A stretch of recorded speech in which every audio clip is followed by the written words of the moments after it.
L'an 1066 de l'ère chrétienne. Des ombres sinistres s'épaississaient sur l'Angleterre en ces premiers jours de l'année. L'hiver avait saisi la terre dans une étreinte de mort, mais le véritable froid ne venait pas du sol gelé, mais des appartements royaux à Westminster. Là, sur un lit entouré de cierges dont la flamme vacillante arrachait à la pénombre les visages inquiets des courtisans et des prêtres, s'éteignait le roi Édouard, surnommé le Confesseur. Sa respiration était saccadée, ses paroles confuses, comme les prophéties de l'oracle de Delphes. Il était pieux, mais sans enfant, et son héritage, la couronne d'un royaume prospère mais vulnérable, était suspendu en l'air, telle une épée de Damoclès. Dans cette pièce, imprégnée de l'odeur de l'encens et de la peur, s'entremêlaient les fils du destin de 3 hommes, de 3 peuples, de 3 mondes. Personne parmi les présents ne pouvait savoir que le faible souffle du roi mourant deviendrait le vent d'un ouragan qui balayerait l'Europe, arracherait des traditions millénaires et construirait, sur le sang et le fer, une nouvelle nation. Cette année, 1066, à peine commencée, était déjà grosse de guerre. Et au centre de ce tourbillon naissant se tenaient 3 hommes. Un puissant comte anglais, un impitoyable roi norvégien et un ambitieux duc normand. Chacun d'eux croyait que la couronne d'Angleterre lui appartenait de droit. L'histoire les jugera sur le champ de bataille. Cette histoire n'est pas simplement le récit d'une seule bataille, c'est la saga d'un choc de civilisation. C'est le récit de la manière dont le monde des Vikings, des Anglo-Saxons et des Franco-Normands s'est rencontré en un seul point, pour engendrer quelque chose de complètement nouveau. C'est une histoire de serments et de trahisons, de saintes reliques et de haches sanglantes, de grandes ambitions et de destins tragiques. C'est l'histoire de Guillaume, fils illégitime d'un duc, surnommé le Bâtard, qui, par la force de sa volonté et le tranchant de son épée, s'est forgé un nom qui est entré dans l'éternité, Guillaume le Conquérant.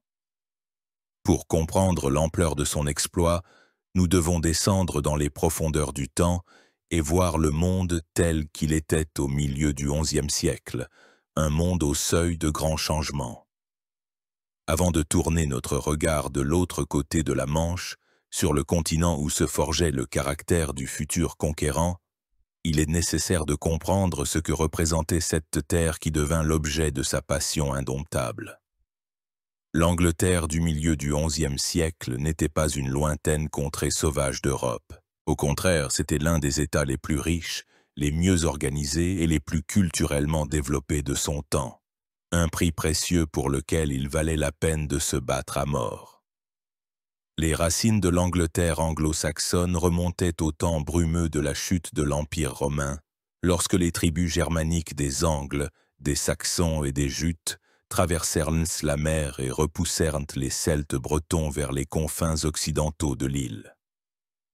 Au fil de siècles de guerre et d'assimilation, ils créèrent une mosaïque de 7 royaumes, l'Heptarchie. Mais la véritable unité fut forgée dans le creuset d'une autre menace, l'invasion des Vikings. La grande armée païenne des Danois, au IXe siècle, faillit absorber toute l'Angleterre, mais sur son chemin se dressa Alfred le Grand, roi du Wessex. Il ne se contenta pas de les arrêter, il jeta les bases d'un État anglais unifié. Il construisit des bourgs, des villes fortifiées, qui devinrent des centres administratifs et commerciaux. Il réforma l'armée, créant le Fyrd, une milice divisée en 2 parties, l'une étant toujours sous les armes pendant que l'autre cultivait la terre. Il fit renaître l'érudition et la culture, invitant des savants de toute l'Europe. C'est Alfred qui transforma l'Angleterre d'un conglomérat de royaumes tribaux en un tout unifié et conscient de lui-même. En l'an 1066, cet héritage s'épanouissait avec splendeur. L'économie de l'Angleterre était étonnamment développée. Contrairement à la majeure partie de l'Europe continentale où dominait le troc, l'Angleterre possédait un puissant système monétaire. Plus de 70 ateliers monétaires royaux frappaient des deniers d'argent d'un titre très élevé, qui était apprécié dans toute l'Europe du Nord. Cette monnaie stable favorisait la prospérité du commerce. La laine anglaise, considérée comme la meilleure du monde, était envoyée en Flandre, où l'on en tissait de somptueux draps. D'Angleterre, on exportait de l'étain, du plomb, du fromage et des esclaves, et on importait du vin de France, des fourrures de Scandinavie, des épices et de la soie du lointain Orient. Le système administratif était un modèle d'efficacité. Le royaume était divisé en comtés, les shires, chacun dirigé par un shérif royal, responsable de la collecte des impôts, de la justice et de la convocation de la milice.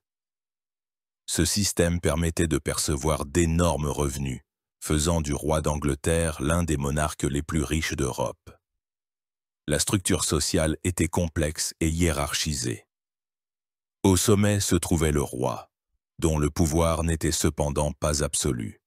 Il gouvernait avec l'aide du Witenagemot, ou Assemblée des sages, qui comprenait les hommes les plus influents du royaume, les Earls et le haut clergé. Les Earls étaient de puissants magnats, gouvernant d'immenses territoires, comparables à des duchés entiers sur le continent. Ils avaient leurs propres troupes et leurs propres trésors. En dessous se trouvaient les Stegniers, une classe de noblesse de service, possédant des terres en échange d'un service militaire envers le roi. C'étaient des guerriers professionnels, l'ossature de l'armée anglo-saxonne. La base de la société était constituée de paysans libres, les Ceorls, qui possédaient leurs propres parcelles de terre et formaient la base du Fyrd. Il y avait aussi des esclaves, les Theos, mais leur nombre diminuait progressivement sous l'influence de l'Église. L'organisation militaire de l'Angleterre était unique et redoutable.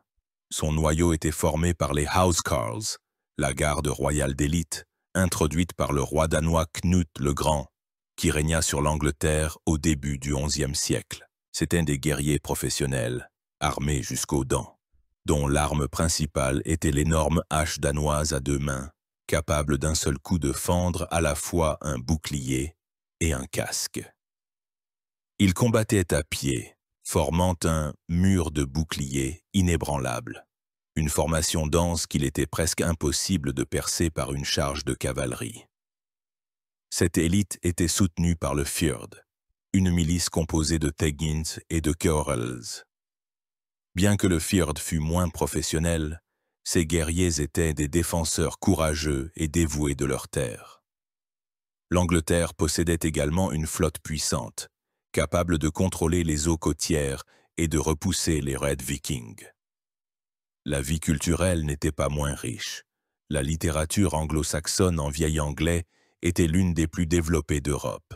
Le poème épique Beowulf, des poèmes élégiaques, des vies de saints, des chroniques historiques, tout cela a été créé et recopié dans les scriptoriums monastiques. L'art de l'enluminure des manuscrits avait atteint des sommets incroyables, et les orfèvres et sculpteurs sur os anglo-saxons étaient réputés pour leur savoir-faire. L'Église jouait un rôle central dans la vie de la société. L'Angleterre était un pays profondément chrétien avec d'anciens monastères et de nombreux saints. C'est précisément la piété du roi Édouard le Confesseur, son désir de construire à Westminster une abbaye qui ne le cède en rien au plus grand temple de Rome, qui détermina en grande partie les événements à venir. Ainsi, l'Angleterre n'était pas simplement une île au bout du monde. C'était un royaume stable, riche, bien gouverné, doté d'une armée forte, d'une économie développée et d'une culture originale. Mais ce paradis avait un talon d'Achille. Son système politique, dépendant de l'équilibre des forces entre le roi et les puissants Earls, était fragile. Et surtout, son pieux roi n'avait pas d'héritier. Ce vide sur le trône transforma le royaume prospère en un prix alléchant qui attirait les regards rapaces d'outre-mer. Et tandis qu'en Angleterre mûrissait cette crise dynastique de l'autre côté de l'étroit détroit que les Anglais appelaient la Manche, et les Français le Channel, une civilisation entièrement différente, forgée de la fureur du Nord et du raffinement du Sud, prenait de la vigueur. C'était le duché de Normandie, la terre des hommes du Nord, les Northmen. L'histoire de la Normandie avait commencé à peine un siècle et demi avant les événements décrits, en l'an 911. À cette époque,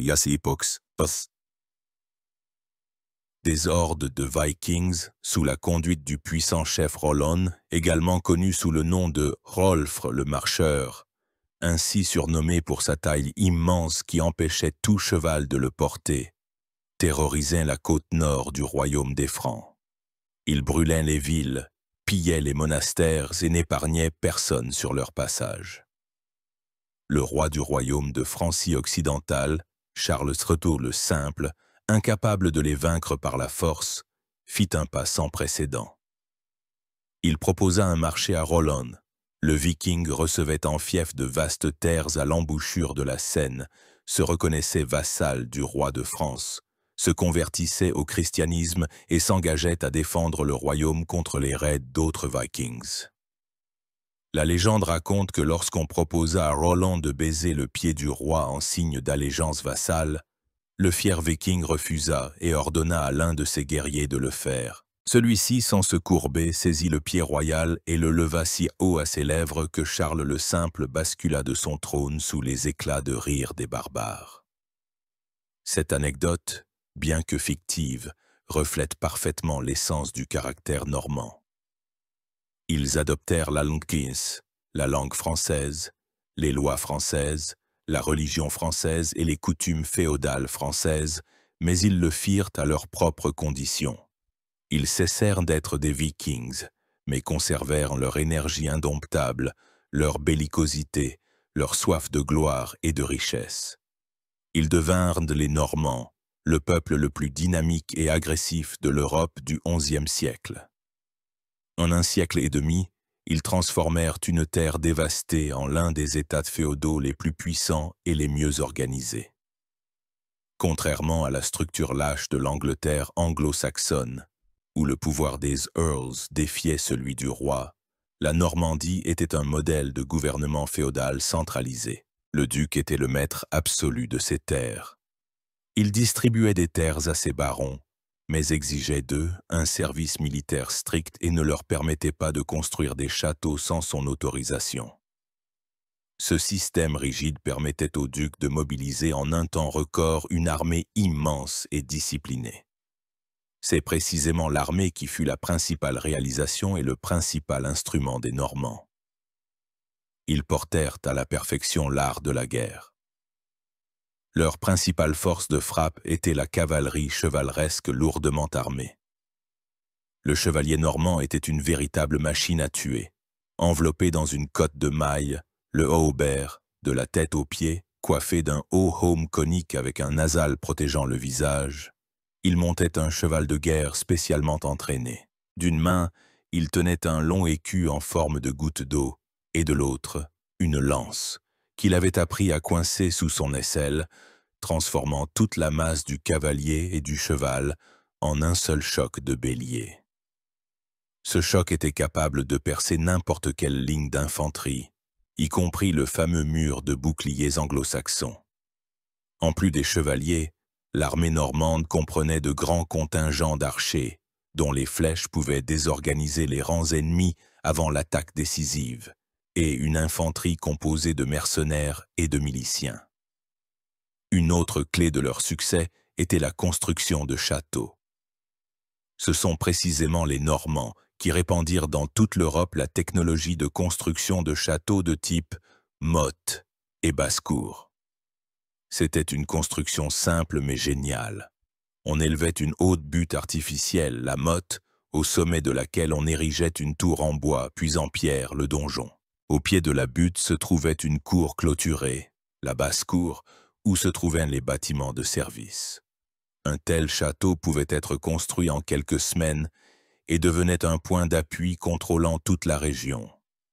Ayant conquis un territoire, les Normands construisaient immédiatement un château, et il était déjà presque impossible de les en déloger. Les Normands n'étaient pas seulement des guerriers, mais aussi d'habiles administrateurs, juristes et ecclésiastiques. Ils réformèrent l'Église dans leur duché, invitant des moines savants et construisant de majestueuses abbayes. Leur énergie débordante les poussait bien au-delà des frontières de la Normandie. Des détachements de chevaliers normands en quête de gloire et de butin partirent pour le sud de l'Italie, où ils reconquirent la Sicile sur les Arabes et créèrent leur propre royaume. Ils combattirent les Maures en Espagne et servirent comme mercenaires dans l'Empire byzantin. Ils étaient partout, et partout ils réussissaient. Au milieu du XIe siècle, cette machine de guerre bouillonnante, agressive et parfaitement organisée, était dirigée par un homme qui était l'incarnation de toutes les vertus et de tous les vices normands. Il s'appelait Guillaume.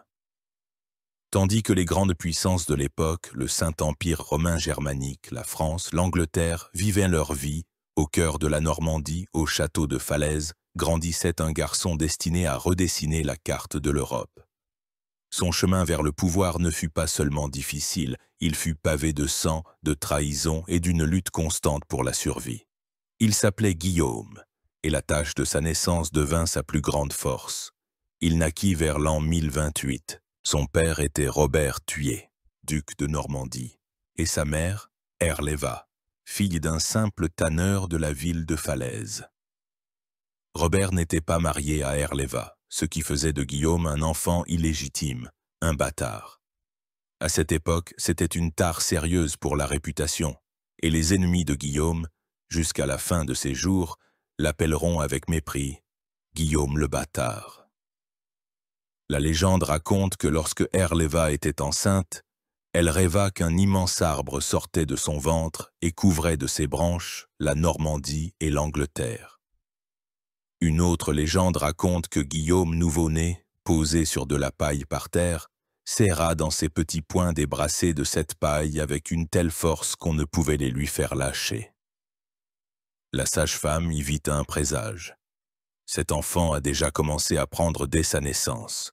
Il deviendra un grand conquérant. En 1035, son père, le duc Robert, décida de partir en pèlerinage à Jérusalem. Avant son départ, pressentant qu'il pourrait ne pas revenir, il rassembla tous ses barons et les força à prêter serment de fidélité à son fils unique, Guillaume, âgé de 7 ans. Les barons acceptèrent à contre-cœur. Robert mourut effectivement sur le chemin du retour de Terre Sainte, et la Normandie plongea dans le chaos. Pour le jeune Guillaume commencèrent des années terribles. Les barons normands, à peine contenus par la main de fer de Robert, déclenchèrent immédiatement une guerre intestine, tentant de contester les droits du bâtard et de s'emparer d'une partie du pouvoir ducal. La vie du garçon ne tenait qu'à un fil. Ses tuteurs et protecteurs mouraient les uns après les autres. L'un, Alain Truey, duc de Bretagne, fut empoisonné. Un autre, Gilbert de Brionne, fut tué lors d'une promenade à cheval. Le sénéchal Osberne fut poignardé dans la chambre même de Guillaume, pendant qu'il dormait. L'oncle maternel du garçon, Gauthier, fut souvent contraint de le réveiller la nuit et de le cacher dans des huttes de pauvres pour le sauver des assassins à gages. Ces années de peur constante, où chaque repas pouvait être empoisonné et où chaque ombre dans le couloir pouvait cacher un meurtrier, ne brisèrent pas en pas Guillaume. Au contraire, elles forgèrent son caractère, le rendirent méfiant, impitoyable, secret et incroyablement déterminé. Il apprit à ne faire confiance à personne, à ne compter que sur lui-même et à frapper le premier. Lorsque Guillaume eut 19 ans, il décida qu'il était temps de reprendre le pouvoir. En 1047, les plus puissants barons de l'ouest de la Normandie s'unirent contre lui, rejoints par certains de ses parents. Ils décidèrent d'en finir une fois pour toutes avec le bâtard. Guillaume se trouva dans une situation désespérée. Il fit alors un pas audacieux. Il demanda l'aide de son suzerain, le roi de France, Henri Ibnuyer. Henri, comprenant que l'anarchie en Normandie affaiblissait également son propre royaume, accepta de l'aider.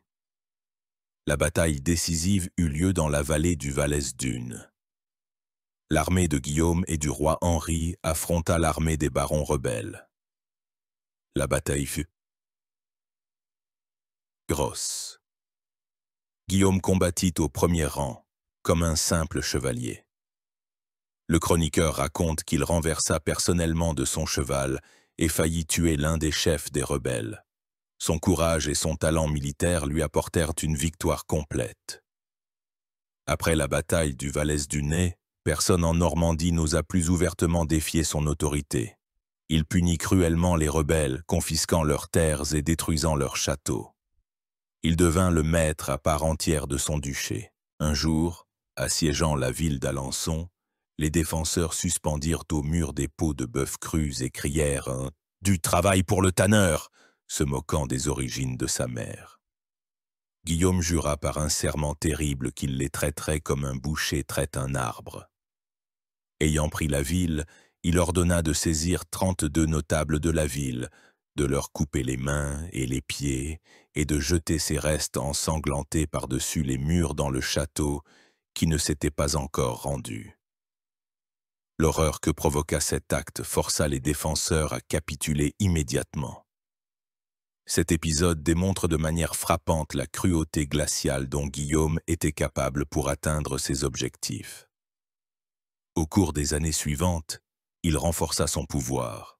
Il conclut un mariage avantageux avec Mathilde, fille du puissant comte de Flandre-Baudouin fils. Le pape s'opposa d'abord à ce mariage en raison d'une parenté éloignée, mais Guillaume ignora l'interdiction. Plus tard, pour expier son péché, lui et Mathilde fondèrent dans la ville de Caen 2 magnifiques abbayes, une pour les hommes et une pour les femmes. Ce mariage lui apporta non seulement une épouse fidèle et intelligente, mais aussi un allié puissant au nord. Ses demi-frères, fils de sa mère Herléva par son mariage légitime, jouèrent un rôle crucial dans son entourage.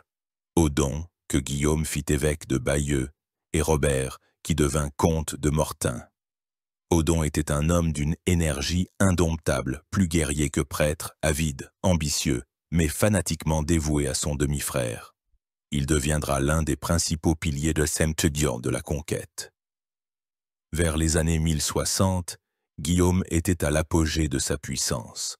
Il avait environ 35 ans. C'était un homme grand, physiquement fort, au visage sévère et au regard perçant. Il était pieux, mais sa piété ne l'empêchait pas d'être absolument impitoyable envers ses ennemis. Il était avide d'argent et de pouvoir, mais en même temps un souverain juste pour ceux qui lui obéissaient. Il était maître en intrigue et en planification à long terme. Et son regard se tournait de plus en plus vers la mer, vers le nord, où dans le riche royaume d'Angleterre régnait son lointain parent, le roi Édouard, vieux et sans enfant. Guillaume affirmait qu'Édouard, qui avait passé sa jeunesse en exil à la cour normande, lui avait un jour promis le trône d'Angleterre. Et Guillaume n'était pas du genre à oublier de telles promesses. Il attendait son heure. Mais Guillaume n'était pas le seul à lorgner avec convoitise la couronne d'Angleterre. En Angleterre même, il y avait une figure dont les droits au trône semblaient bien plus évidents et légitimes pour la population locale. Et loin au nord, dans les froids fjords de Norvège, vivait un homme dont les ambitions n'étaient pas inférieures à celles du duc normand. Le destin de l'Angleterre devait se décider dans le triangle de ces 3 titans. Le premier et le plus évident des candidats était Harold Godwinson, comte de Wessex. Si Guillaume était le produit du système normand, Harold était la quintessence de la noblesse anglo-saxonne. Sa famille, la maison de Godwin, était la plus puissante d'Angleterre. Son père, Godwin, d'un modeste teigne, avait réussi à s'élever au rang de comte le plus influent sous le roi Knut le Grand et Édouard le Confesseur. Après la mort de son père en 1053, Harold hérita de son titre et de son influence. En 1066, il était de fait le 2e homme du royaume après le roi. Ses terres dans le Wessex étaient les plus riches d'Angleterre, et ses frères étaient également comtes dans d'autres parties du pays. La famille Godwin contrôlait presque tout le sud et l'est de l'Angleterre. Harold était l'antithèse complète de Guillaume. Il était grand, beau, charmant et généreux. Si Guillaume inspirait la peur, Harold suscitait l'amour et la dévotion. Il n'était pas seulement un politicien habile, mais aussi un brillant chef militaire. En 1063, il mena une campagne militaire fulgurante et réussit contre le roi gallois Gruffydd ap Llywelyn, qui effectuait constamment des raids en Angleterre. Harold utilisa une tactique de frappe rapide, acculant les Gallois dans leurs forteresses de montagne et finissant par obtenir que les Gallois eux-mêmes tuent leur roi et envoient sa tête à Harold. Cette victoire lui valut la gloire de défenseur du royaume. Il était marié à la sœur du roi Édouard, ce qui renforçait encore sa position. Pour la plupart des Anglais, c'est Harold, puissant, expérimenté et lié à la famille royale, qui était le seul successeur logique d'Édouard sans enfant. Il était des leurs, un Anglais, qui comprenait les besoins du pays. Mais il y avait une ombre dans sa biographie, un épisode fatal que Guillaume de Normandie utilisera contre lui avec une force écrasante. Vers 1064, le navire d'Harold fit naufrage au large des côtes de Normandie.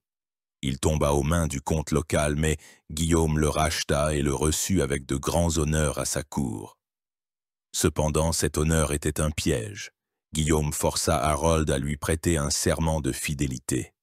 Les chroniqueurs normands affirment que Harold jura de soutenir les prétentions de Guillaume au trône d'Angleterre.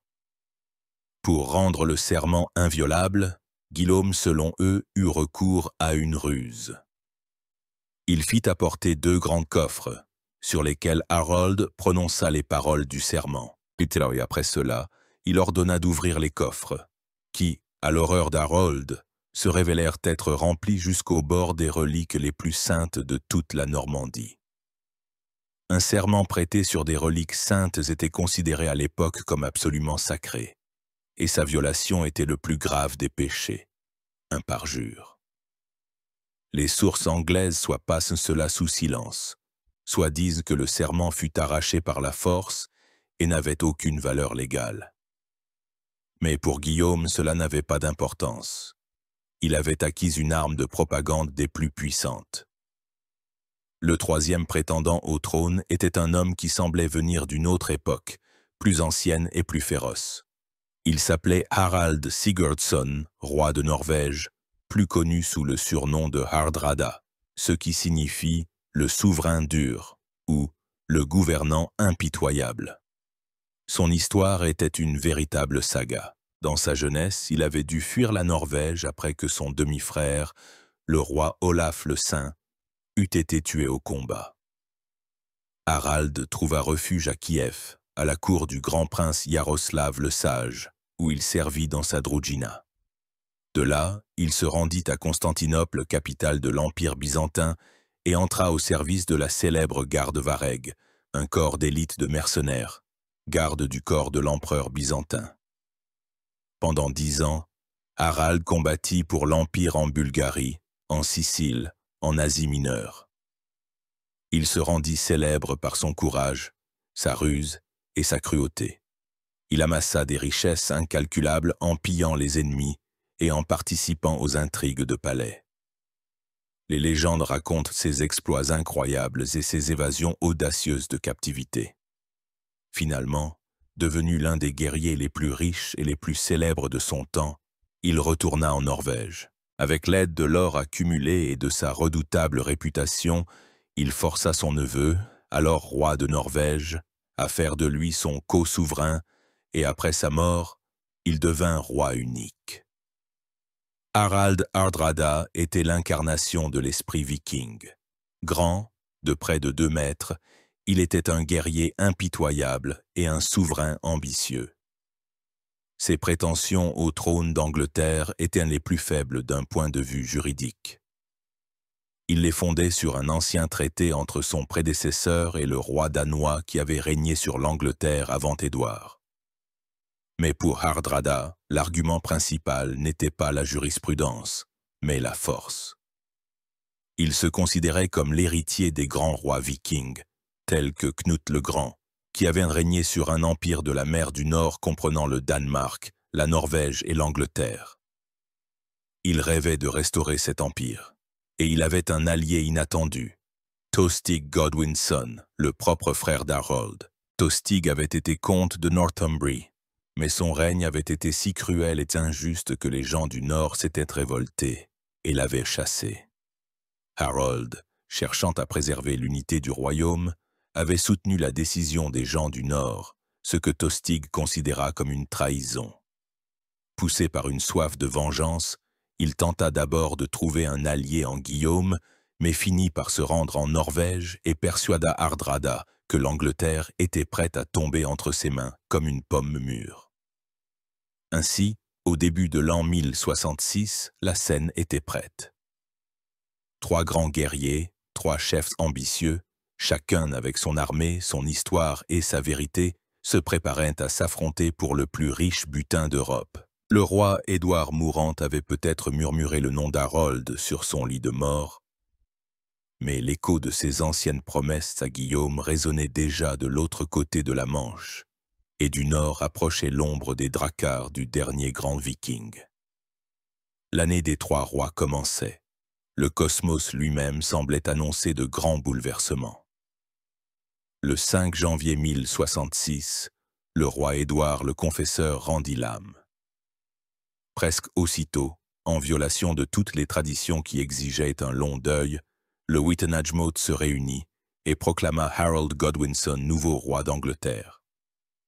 Dès le lendemain, 6 janvier, jour de l'Épiphanie, eut lieu son couronnement précipité dans l'abbaye de Westminster fraîchement consacrée, celle-là même qui avait été l'œuvre de la vie du défunt Édouard.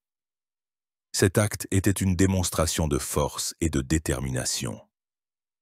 Harold et ses partisans comprenaient que tout retard serait fatal. Il fallait montrer au monde entier, et en premier lieu à Guillaume de Normandie, qu'il y avait en Angleterre un souverain légitime et fort. Mais le ciel semblait avoir un autre avis. En avril de la même année, un spectacle terrifiant apparut dans le ciel nocturne au-dessus de l'Europe. Une étoile brillante avec une longue queue de feu était suspendue au-dessus du monde, semant une terreur superstitieuse dans le cœur des hommes. Nous savons maintenant qu'il s'agissait de la comète de Halley, mais pour les gens du XIe siècle, c'était un trésor. En mots, c'est un présage incontestable de calamités à venir, de guerres et de chutes de royaumes. En Angleterre, on y vit un mauvais présage pour le nouveau roi.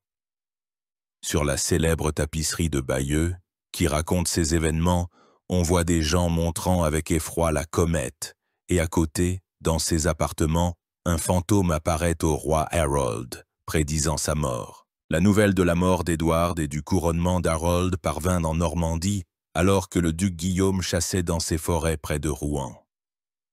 Le chroniqueur raconte qu'en entendant la nouvelle, il resta muet de fureur. Il retourna au palais, sans parler à personne, et arpenta longtemps la salle, nouant et dénouant les lacets de son manteau. Sa colère n'était pas seulement celle d'un prétendant trompé. C'était la colère froide et calculatrice d'un homme d'État qui voyait son plan de longue date menacé. Il commença immédiatement à agir. Sa première démarche fut diplomatique. Il envoya une ambassade à Harold, lui rappelant son serment et exigeant qu'il cède le trône. La réponse d'Harold fut prévisible. Il déclara que le serment avait été arraché par la force et n'avait aucune valeur juridique, et qu'il avait été élu roi par la volonté du peuple et de la noblesse d'Angleterre. La voie diplomatique était épuisée. Guillaume commença à se préparer à la guerre. Mais ce n'était pas une simple guerre. C'était une aventure d'une ampleur colossale. Traverser la Manche avec une immense armée et sa cavalerie était une tâche presque impossible. Il fallait des centaines de navires, des milliers de guerriers, des tonnes de vivres et d'armements. La Normandie seule ne pouvait fournir de telles ressources. Guillaume devait transformer son différend dynastique personnel en une entreprise pan-européenne, en une sorte de croisade. Et il le fit avec une perspicacité géniale. Il lança une campagne de propagande des plus puissantes, Dans toute la France, en Flandre, en Bretagne et même au-delà, ces émissaires racontaient l'histoire du parjure perfide Harold, qui avait usurpé un trône promis à un héritier pieux et légitime. Il promettait terres et richesses dans la fertile Angleterre à tous ceux qui se joindraient à son expédition. Des chevaliers aventuriers de toute la France du Nord, des fils cadets de barons sans espoir d'héritage, affluèrent sous ses bannières. Mais son coup de maître fut de s'adresser au pape. Guillaume, agissant par l'intermédiaire de son génial conseiller Lanfranc, présenta sa cause à Rome non pas comme une guerre de conquête, mais comme une mission sacrée. Il accusa Harold de parjure sur de saintes reliques. Il souligna que l'archevêque de Cantorbéry, Stigand, avait été nommé à son poste illégalement, en contournant l'autorité papale, et que l'Église d'Angleterre avait besoin d'une réforme sur le modèle continental. Le pape Alexandre II, lui-même réformateur et désireux de renforcer le pouvoir de Rome, saisit cette occasion. Il envoya au duc un étendard consacré, la bénédiction papale pour l'invasion et un anneau contenant une sainte relique. Ce fut un triomphe de propagande décisif. Désormais, Guillaume n'était plus un simple conquérant avide, mais un soldat du Christ, accomplissant la volonté du vicaire de Dieu sur terre. Son aventure s'était transformée en une guerre sainte. Tout l'été de l'an 1066, sur la côte normande, le travail battait son plein. Des milliers de charpentiers construisaient la flotte d'invasion, des centaines de navires à fond plat, capables de transporter non seulement des guerriers, mais aussi, ce qui était d'une importance capitale, des chevaux. Les forgerons forgeaient épées, lances et cottes de mailles. De toute la Normandie et des terres voisines, les troupes affluaient vers le camp à l'embouchure de la Dive. En août, Guillaume avait rassemblé une armée immense pour l'époque, de 7 à 12 000 hommes, dont environ 3 000 cavaliers lourds. C'était la force militaire la plus puissante que l'Europe ait vue depuis longtemps. Tout était prêt. Guillaume n'attendait plus qu'une chose, un vent du sud favorable pour transporter sa flotte à travers la Manche. Mais le vent, comme par dépit, soufflait du nord, clouant ses navires au rivage. Les semaines passaient et le vent ne changeait pas. L'armée commençait à murmurer, et tandis que Guillaume brûlait d'impatience sur la côte française, le roi Harold en Angleterre était confronté à des problèmes non moins graves. Il comprenait parfaitement que l'invasion de Guillaume était inévitable. Tout l'été, il maintint son armée, le Fyrd et les Housecarls, en état d'alerte maximale sur la côte sud, attendant l'apparition de la flotte normande. Sa propre flotte patrouillait la Manche. Mais l'attente s'éternisait. Début septembre, les miliciens du Fyrd commençaient à manquer de vivres et de patience. Il fallait les renvoyer chez eux pour la récolte, sinon le royaume risquait la famine. Le 8 septembre, n'ayant toujours pas vu arriver Guillaume, Harold fut contraint de licencier son armée et sa flotte. Il observa avec amertume ses troupes se disperser. Il resta à Londres avec sa seule garde de Housecarls. La crise semblait passer, du moins pour cette année. Ce fut son erreur fatale. À peine avait-il congédié son armée que la nouvelle tomba, glaçant le sang. L'invasion avait commencé, mais pas par le sud mais par le nord. Une immense flotte, plus de 300 navires, dirigée par Harald Hardrada et le rebelle Tostig Godwinson, était entrée dans l'estuaire de la Humber. La dernière grande expédition viking avait commencé.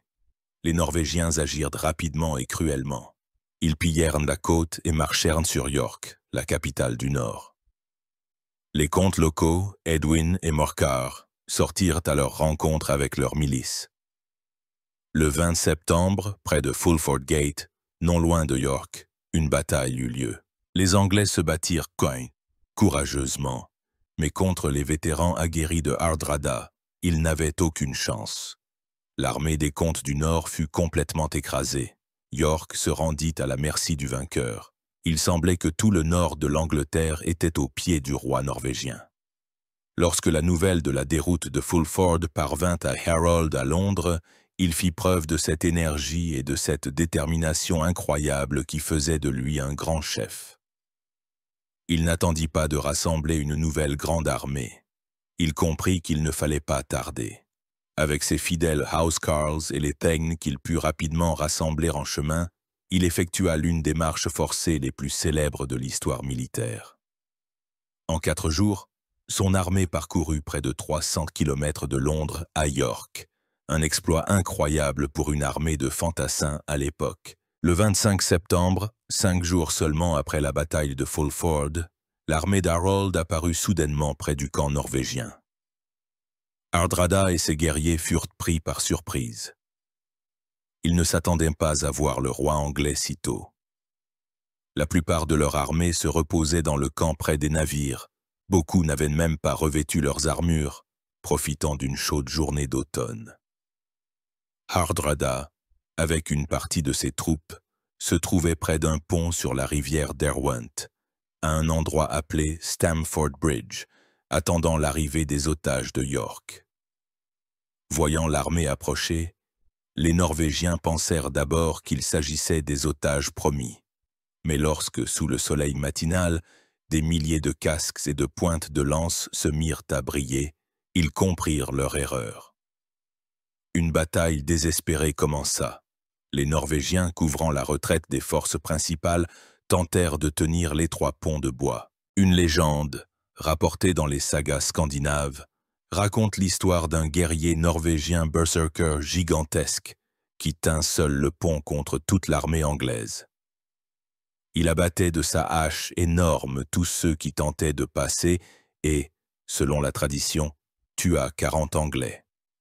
Personne ne pouvait le vaincre.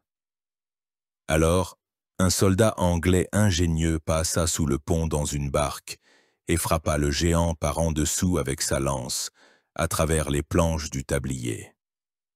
Le héros tomba, et la voie fut libre pour les Anglais. Les housecarls de Harold déferlèrent sur le pont et s'abattirent sur l'armée principale des Vikings. Les Norvégiens, dont beaucoup étaient sans armure, formèrent leur mur de boucliers. Harald Hardrada lui-même, immense et furieux, combattait au premier rang, inspirant ses hommes. Mais soudain, une flèche perdue l'atteignit à la gorge. Le dernier grand viking s'effondra.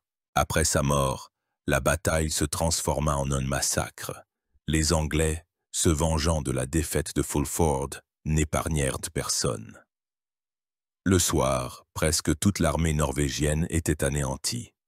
Sur plus de 300 navires venus avec Hardrada, seuls 24 furent nécessaires pour ramener les survivants.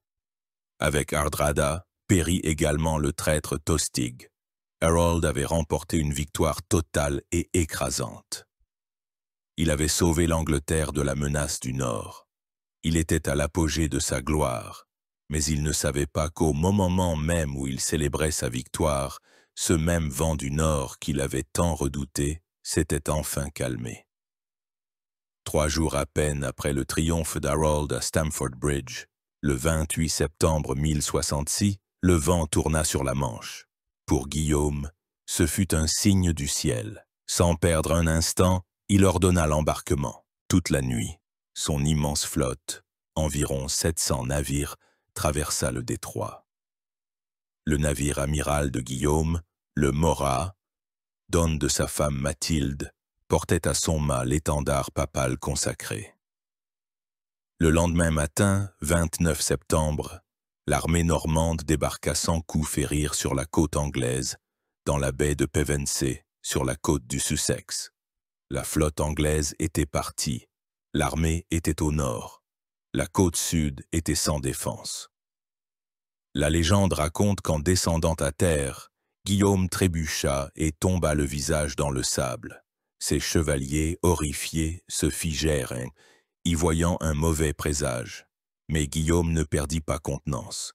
Il se releva d'un bond, serrant dans ses mains des mottes de terre et du sable, et s'écria « Par la splendeur de Dieu, je tiens déjà l'Angleterre entre mes mains. » Il avait transformé un mauvais présage en un symbole de la conquête à venir. Guillaume ne s'avança pas à l'intérieur des terres. Il établit son camp près de la ville de Hastings, le fortifia et commença à dévaster systématiquement les terres environnantes, qui appartenaient personnellement à Harold. C'était une manœuvre calculée et cruelle. Non seulement il assurait le ravitaillement de son armée, mais il provoquait Harold, lui lançant un défi personnel le forçant à venir au plus vite livrer bataille. La nouvelle du débarquement normand atteignit Harold, alors qu'il était encore à York, célébrant sa victoire. La nouvelle fut comme un coup de tonnerre. Son armée était épuisée par la bataille de Stamford Bridge et la marche forcée incroyable vers le nord. Maintenant, il devait refaire le même chemin vers le sud pour affronter un nouvel ennemi, encore plus redoutable. Beaucoup conseillèrent à Harold de ne pas se presser. Ses frères, Geert et Leofwine, le supplièrent de rester à Londres, de rassembler des forces fraîches de toute l'Angleterre et de les laisser combattre Guillaume. Ils disaient « Tu as prêté serment à Guillaume, même si c'était sous la contrainte. Nous n'avons prêté aucun serment. Nous combattrons pour l'Angleterre, et toi, tu te préserveras pour l'avenir. » Mais Harold était fier et impatient. Il était le roi, et il ne pouvait permettre à un envahisseur de piller impunément ses terres personnelles. Il rejeta les conseils de ses frères et prit la décision fatale. Marcher immédiatement vers le sud et livrer une bataille générale à Guillaume. Il effectua de nouveau une marche forcée incroyable, parcourant 320 km jusqu'à Londres en moins d'une semaine. À Londres, il ne resta que quelques jours, rassemblant toutes les forces qu'il pouvait. De nombreux contingents du Fjord du Nord qui avaient subi des pertes à Fulford et à Stamford Bridge n'eurent pas le temps de le rejoindre. Son armée était fatiguée et incomplète. Mais le 12 octobre, il quitta Londres pour aller au-devant de son destin. Le soir du 13 octobre, l'armée d'Harold atteignit le lieu qu'il avait choisi pour la bataille. C'était une éminence, une colline à environ 10 km au nord du camp de Guillaume à Hastings. Les habitants appelaient cet endroit Senlac, ce qui signifie « ruisseau sablonneux » en vieil anglais. La colline avait des pentes abruptes sur le devant et les côtés, ce qui en faisait une position défensive idéale, en particulier contre la cavalerie. Au sommet de cette colline, Harold ordonna à ses guerriers de se former pour la bataille. L'armée anglaise comptait entre 7 et 8 000 hommes, à peu près autant que celle de Guillaume. Mais sa composition était différente. Le noyau était constitué de 2 à 3 000 housecarls et thegns d'élite, vêtus de cottes de mailles avec de grands boucliers et de redoutables haches danoises. Le reste était le Fjord, des miliciens, armés de lances, d'épées, et certains simplement de gourdins et de pierres. Toute l'armée était à pied. Ils se formèrent en un traditionnel mur de boucliers, une phalange dense et à plusieurs rangs, hérissée de lances. Cette formation était presque impénétrable tant qu'elle conservait son intégrité. Au centre, sous son étendard personnel, l'homme combattant, et l'étendard du Wessex avec le dragon d'or, se tenait le roi Harold lui-même, avec ses frères Geert et Leofwine et ses meilleurs housecarls. Leur plan était simple, se battre jusqu'à la mort au sommet de la colline, repousser les attaques normandes, les épuiser, puis, peut-être, contre-attaquer. Le matin du 14 octobre, l'armée normande quitta Hastings. Guillaume, selon la tradition, enfila par erreur sa cotte de mailles à l'envers, ce qui provoqua de nouveau la consternation parmi ses hommes. Mais il ne fit que rire et dit « La force de mon duché se transformera en force d'un royaume. » Il disposa son armée en 3 lignes. En première ligne se trouvaient les archers et les arbalétriers, dont la tâche était de cribler les Anglais de flèches et de désorganiser leurs rangs. En seconde ligne, l'infanterie lourde, qui devait engager le combat au corps à corps. Et derrière, en 3e ligne, se trouvait sa force principale, la cavalerie chevaleresque divisée en 3 ailes, Les Bretons sur le flanc gauche, les Normands au centre sous le commandement de Guillaume lui-même, et les Français et les Flamands sur le flanc droit. Le plan de Guillaume était aussi simple que celui d'Harold: percer le mur de boucliers et anéantir l'armée anglaise. Le soleil se leva sur la colline de Senlac. Deux armées, deux civilisations, deux destins se faisaient face. Les prêtres des deux côtés récitaient des prières, les guerriers vérifiaient leurs armes. L'air était électrisé par la tension. La bataille qui allait décider du sort de l'Angleterre pour 1000 ans était sur le point de commencer. À 9 heures du matin, le 14 octobre 1066, le son perçant des trompettes normandes retentit dans l'air. La bataille de Hastings avait commencé. Les premiers à attaquer furent les archers de Guillaume. Des milliers de flèches, tel un nuage noir, s'élevèrent dans le ciel et s'abattirent sur les rangs anglais. Mais le mur de boucliers était presque invulnérable. Les Anglais serrèrent leurs grands boucliers ronds et en forme de gouttes d'eau au-dessus de leur tête, et la plupart des flèches rebondissaient ou se plantaient sans danger dans le bois. De plus, les Anglais se trouvaient sur une hauteur, et les archers devaient tirer vers le haut, ce qui réduisait la force et la précision de leurs tirs. Salve après salve, aucun résultat visible. Le mur de boucliers tenait bon, alors Guillaume lança son infanterie au combat. Sous le couvert d'un tir continu, les fantassins normands et mercenaires, armés de lances et d'épées, se précipitèrent en haut de la pente. Ils se heurtèrent avec fureur au mur de boucliers. Un terrible corps à corps s'engagea. Le cliquetis de l'acier contre l'acier, le fracas des boucliers brisés, les cris rauques des attaquants et les rugissements furieux des défenseurs se fondirent en un seul vacarme monstrueux. Mais là aussi, les Anglais avaient l'avantage. Ils se tenaient plus haut, frappant de haut en bas, et leurs redoutables haches danoises faisaient des merveilles.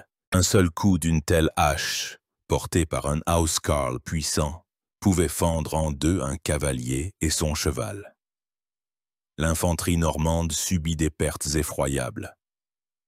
Se repliant, ils laissèrent sur la pente de la colline des centaines de leurs morts et de leurs blessés.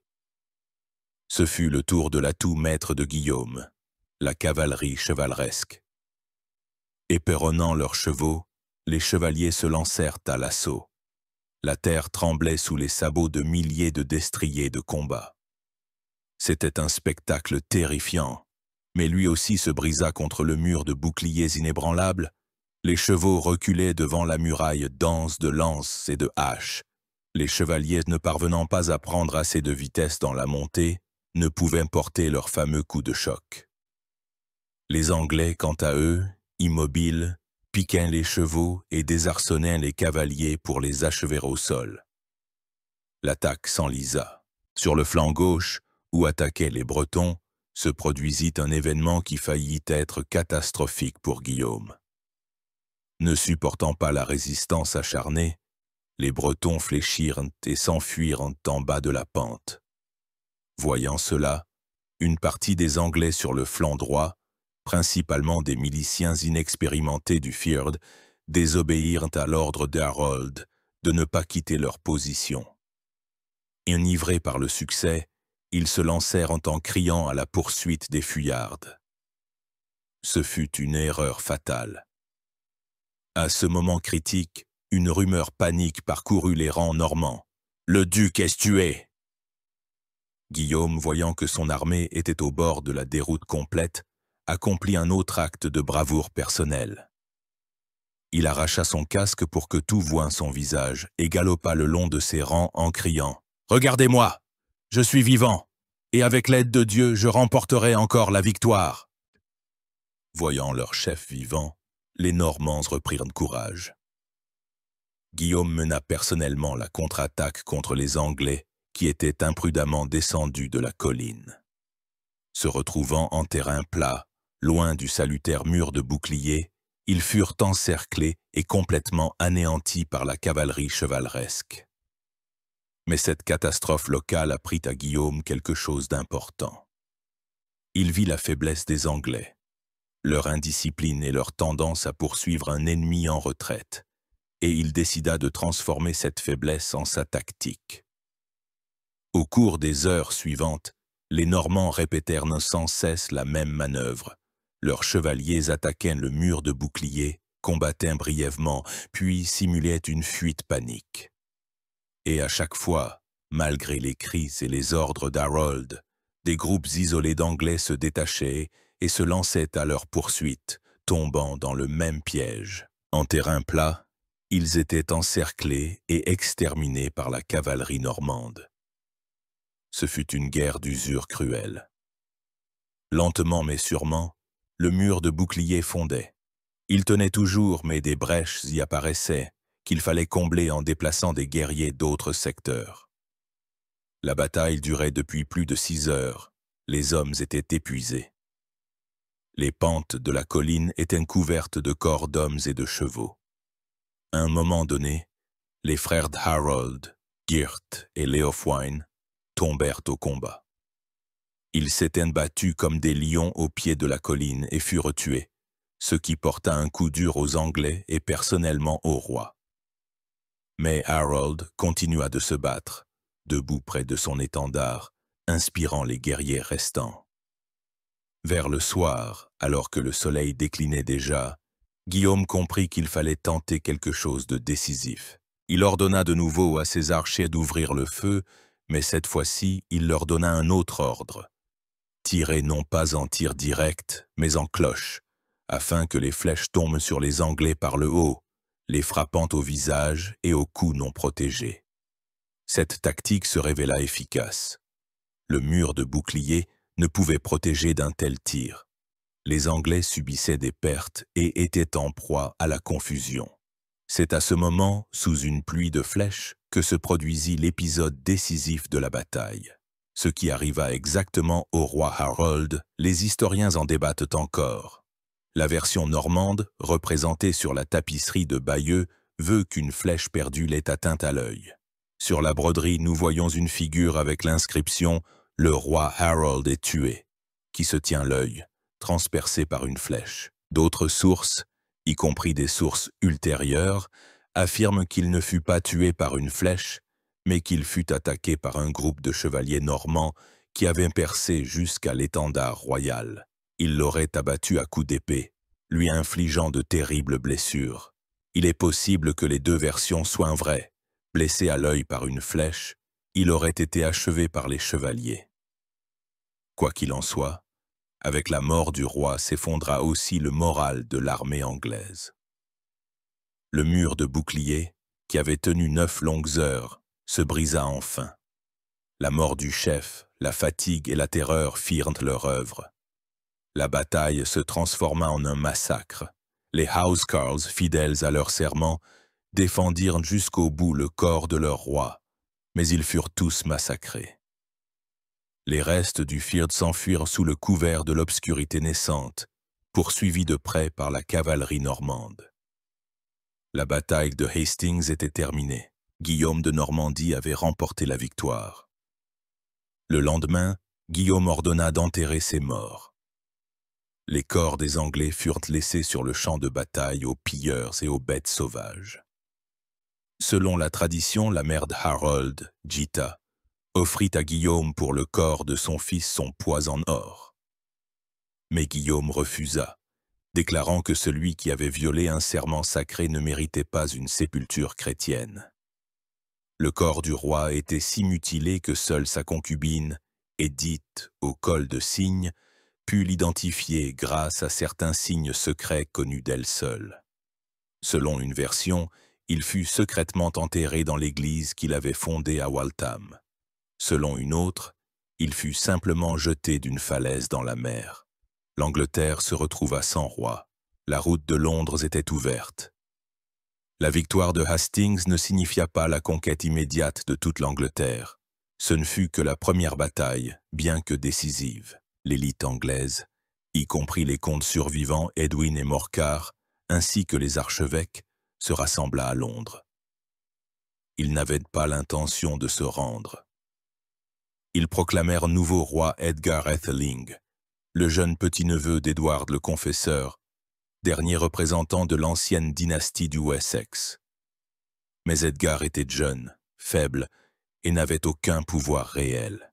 La résistance était plus un acte de désespoir qu'un véritable plan. Guillaume, au lieu de marcher directement sur Londres, utilisa une tactique d'intimidation et d'étranglement. Il se déplaça avec son armée en contournant la ville, à travers le Kent, le Surrey et le Hampshire, brûlant et dévastant tout sur son passage. Il s'empara de villes clés comme Winchester, où se trouvait le trésor royal. Son armée laissait derrière elle une terre brûlée. C'était une démonstration de force. Il montrait aux Anglais ce qui leur arriverait s'ils ne se soumettaient pas. En décembre, le cercle autour de Londres se referma. La ville était coupée de ses approvisionnements en nourriture. Les chefs anglais, voyant l'inutilité d'une résistance prolongée et craignant la destruction complète de la capitale, décidèrent de se rendre. À Berkhamsted, une délégation de la noblesse anglaise comprenant le jeune roi Edgar, les comtes Edwin et Morcar et l'archevêque Stigand rencontra Guillaume. Ils lui prêtèrent serment de fidélité et lui offrirent la couronne. Guillaume accepta leur proposition. Le couronnement fut fixé pour Noël, le 25 décembre 1066, à l'abbaye de Westminster. C'était un acte symbolique. Guillaume voulait montrer qu'il était le successeur légitime d'Édouard le Confesseur, en se faisant couronner au même endroit et le même jour sacré. La cérémonie se déroula en 2 langues. L'archevêque d'York, Ealdred, un Anglais, s'adressa aux anglo-saxons rassemblés et leur demanda s'ils acceptaient Guillaume comme leur roi. Ils répondirent par de grands cris d'approbation. Puis l'évêque Geoffroy de Coutances, un Normand, posa la même question en français aux Normands, qui répondirent également par des acclamations enthousiastes. Mais c'est à ce moment que tout tourna mal. Les soldats normands, qui se tenaient à l'extérieur de l'abbaye et ne comprenaient pas l'anglais, entendirent de grands cris à l'intérieur. Ils crurent que leur duc était attaqué, que les Anglais s'étaient révoltés. Paniqués, ils se précipitèrent pour incendier les maisons voisines. La panique éclata dans l'abbaye. Les gens, effrayés par l'incendie et le massacre, se précipitèrent vers les sorties. Dans le chaos et la fumée, entouré seulement de quelques prêtres terrifiés, Guillaume, tremblant de peur et de colère, fut couronné à la hâte par l'archevêque Ealdred. Ainsi, sous l'accompagnement de cris et du crépitement de l'incendie, commença l'ère de la domination normande en Angleterre. Le couronnement, conçu comme un symbole de réconciliation et de légitimité, se transforma en un symbole de violence et de peur, qui sera désormais associé au nouveau régime. La conquête ne faisait que commencer. Le couronnement n'apporta pas la paix à l'Angleterre. La conquête ne fut pas un acte instantané. Elle s'étendit sur 5 longues et sanglantes années. En 1067, Guillaume se sentit si sûr de lui qu'il retourna en Normandie pour célébrer son triomphe, laissant l'Angleterre aux soins de son demi-frère Odon de Bayeux et de Guillaume Fitz-Osbern. Ce fut une erreur. Leur gouvernement cruel et avide provoqua une vague de révolte à travers tout le pays. La résistance la plus sérieuse éclata dans le nord. En 1069, une puissante révolte éclata en Northumbrie. Les rebelles, soutenus par la flotte du roi danois Sven II, qui avait également des prétentions au trône d'Angleterre, prirent York et massacrèrent la garnison normande de 3000 hommes. La réponse de Guillaume fut effroyable. Elle est entrée dans l'histoire sous le nom de « dévastation du Nord ». Ayant perdu patience face aux révoltes constantes, il décida de donner aux gens du Nord une leçon qu'ils n'oublieraient jamais. Durant l'hiver 1069-1070, ses armées parcoururent toute la Northumbrie, de York à Durham, appliquant la tactique de la terre brûlée à une échelle monstrueuse. Ils incendièrent le village et Belleville, détruisirent toutes les récoltes, tuèrent dans le bétail, détruisirent les outils de travail. Ils ne se contentèrent pas de réprimer la révolte. Ils détruisirent systématiquement la possibilité même de vie sur ce territoire. Le chroniqueur Orderic Vital, lui-même à moitié normand, écrivit: Jamais Guillaume n'avait fait preuve d'une telle cruauté.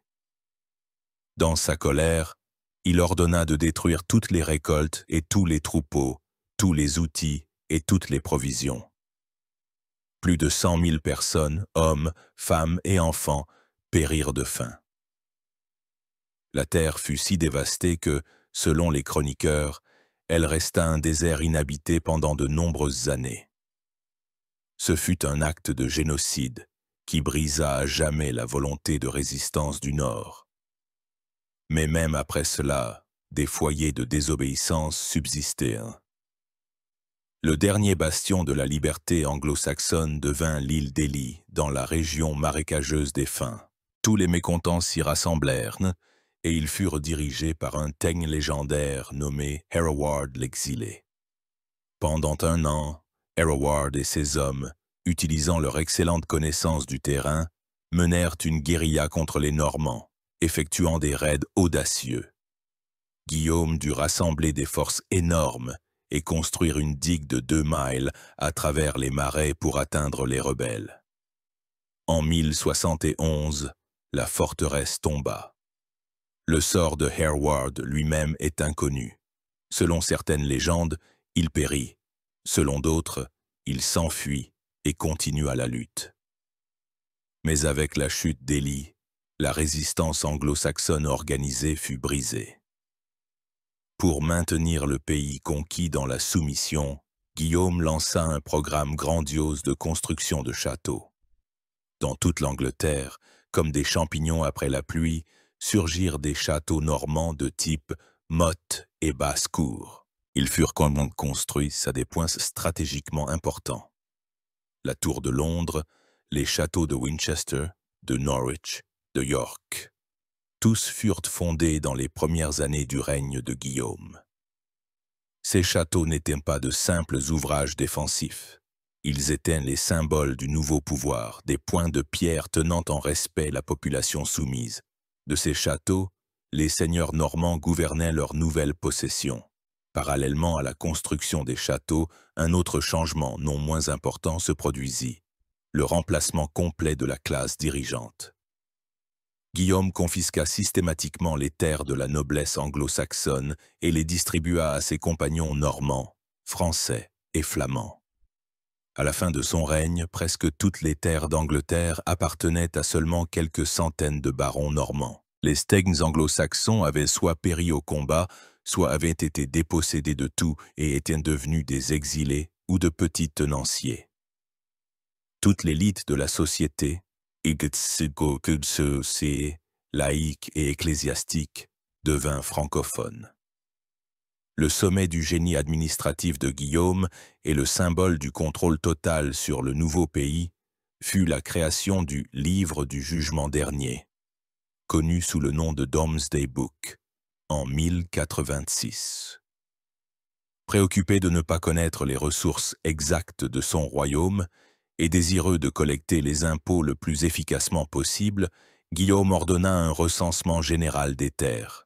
Des commissaires royaux furent envoyés dans toute l'Angleterre. Ils devaient déterminer pour chaque manoir qui le possédait à l'époque du roi Édouard, qui le possède maintenant, combien il y a de terres, combien de charrues, combien de paysans, d'esclaves, combien de prairies, de forêts, de pâturages, de moulins, d'étangs à poissons. Il devait estimer combien valait le manoir autrefois et combien il vaut maintenant. Ce recensement fut sans précédent par son ampleur et sa minutie. La chronique anglo-saxonne écrit « Il ordonna de l'enquêter avec tant de soin qu'il ne resta pas une seule hide ou une seule verge de terre, ni même, honte à le dire, mais il n'eut pas honte de le faire, un bœuf, une vache ou un porc, qui ne fut inscrit dans son inventaire. » Pour les Anglais, cela ressemblait au prélude du jugement dernier, où chacun devra rendre compte de ses actes, d'où son nom, Livre du Jugement dernier. Pour Guillaume, cependant, c'était un outil de gestion idéal. Il savait désormais exactement de quelles ressources son royaume disposait et combien il pouvait prélever sur chacun. Ce livre, un document historique unique, qui nous donne un instantané incroyablement détaillé de l'Angleterre du XIe siècle, est aussi l'épitaphe du vieux monde anglo-saxon qui fut complètement balayé par la conquête. Guillaume le Conquérant mourut en 1087 lors d'une campagne en France. Par une ironie du sort, sa mort fut aussi prosaïque que sa vie fut épique. Son cheval trébucha sur les braises d'une ville en feu et l'arçon de sa selle heurta violemment le roi au ventre, provoquant une hémorragie interne. Sa fin fut terrible. Ses serviteurs, dès qu'il eut rendu l'âme, pillèrent tout ce qui se trouvait dans la pièce, y compris les vêtements de son corps, et le jetèrent nu sur le sol. Son corps énorme et corpulent put à peine être inséré dans le sarcophage, et à cette occasion, il éclata, remplissant l'église d'une puanteur insoutenable. Il semblait que même après la mort, l'humiliation l'attendait, semblable à celle qu'il avait connue à sa naissance. Mais son héritage fut véritablement grandiose. La conquête normande ne fut pas un simple changement de dynastie. Ce fut un bouleversement tectonique qui changea l'Angleterre à jamais et orienta son histoire sur une voie entièrement nouvelle. Premièrement, il y eut une réorientation complète de l'Angleterre du nord vers le sud. Avant 1066, l'Angleterre faisait partie du monde scandinave. Ses liens avec le Danemark et la Norvège étaient plus forts qu'avec le continent. Après la conquête, l'Angleterre devint une partie du monde francophone. Sa politique, son commerce, sa culture étaient désormais inextricablement liés à la France et à l'Europe continentale. Cela prédétermina des siècles de rivalité et parfois d'alliance avec la France, y compris la guerre de 100 ans. Deuxièmement, une monarchie féodale forte et centralisée fut établie en Angleterre. Toutes les terres appartenaient désormais formellement au roi, et tous les propriétaires terriens étaient ses vassaux directs. Cela donna au roi d'Angleterre une plénitude de pouvoir qu'aucun autre monarque en Europe ne possédait. Ce système, mis en place par Guillaume, devint la base du futur État anglais fort et, paradoxalement, du développement du droit commun anglais, unique pour tout le pays. Troisièmement, la conquête conduisit à la naissance d'une nouvelle langue et d'une nouvelle culture. Pendant plusieurs siècles, deux langues coexistèrent en Angleterre.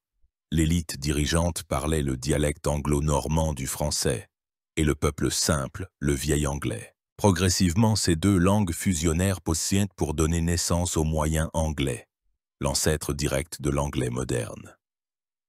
Un grand nombre de mots français liés à l'administration, tels que parlement, government, à la loi, par exemple, judge, justice, à la guerre, y compris army, soldier, à la mode, par exemple, fashion, et à la cuisine, avec des mots comme beef, pork, entrèrent à jamais dans la langue anglaise. Les Normands apportèrent également leur architecture, de majestueuses cathédrales et abbayes romanes, comme à Durham ou à Norwich, qui impressionnent encore aujourd'hui par leur puissance et leur beauté. Guillaume lui-même, devenu roi, ne se transforma pas en un souverain bienveillant. Il resta sévère et souvent cruel. Il aimait passionnément la chasse et, pour ses besoins, ordonna d'expulser des milliers de personnes et de raser des dizaines de villages dans le Hampshire pour créer sa réserve de chasse personnelle, la New Forest ou Nouvelle Forêt. Pour protéger le gibier, des lois forestières draconiennes furent introduites, punissant de mort le meurtre d'un cerf, ce qui suscita la haine de la population locale. Sa vie de famille fut également pleine de drames. Son fils aîné, Robert, surnommé Courteheuse, se révolta constamment contre lui, exigeant le pouvoir, et le blessa même un jour au combat. Même ses compagnons les plus fidèles pouvaient être victimes de sa colère. Son demi-frère, l'évêque Odon, devenu le deuxième homme le plus riche d'Angleterre après le roi, devint si orgueilleux et si riche qu'il aurait, dit-on, aspiré à la tiare papale et commencé à recruter des chevaliers pour une expédition en Italie. Apprenant cela, Guillaume entra en fureur. En 1082, il arrêta personnellement Odon. Lorsque l'évêque invoqua son immunité en tant qu'ecclésiastique, Guillaume répondit Je n'arrête pas l'évêque de Bayeux, mais le comte de Kent, et jeta son frère en prison, où il resta jusqu'à la mort de Guillaume. Cet épisode montre que le conquérant ne tolérait aucun pouvoir autre que le sien. La conquête normande fut cruelle et sanglante. Elle apporta la mort, la dévastation et l'oppression à tout un peuple.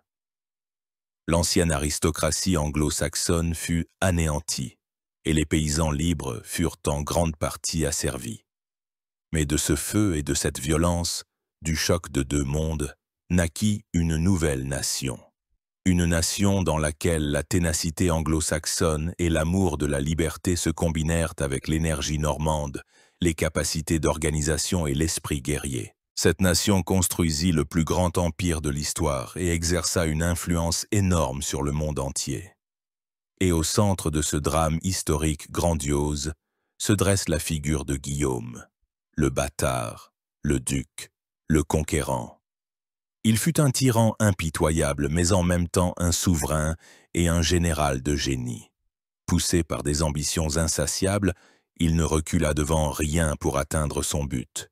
Il était le produit de son époque cruelle, mais il a aussi façonné cette époque. Sa vie est un rappel éternel de ce que l'histoire est écrite non seulement par la plume du chroniqueur, mais aussi par l'épée du conquérant, et que le destin de nations entières peut parfois dépendre de la volonté, de la chance et de la détermination impitoyable d'un seul homme. Un homme qui un jour tomba sur le rivage anglais et, serrant le sable dans ses mains, proclama cette terre sienne, et la fit sienne pour toujours.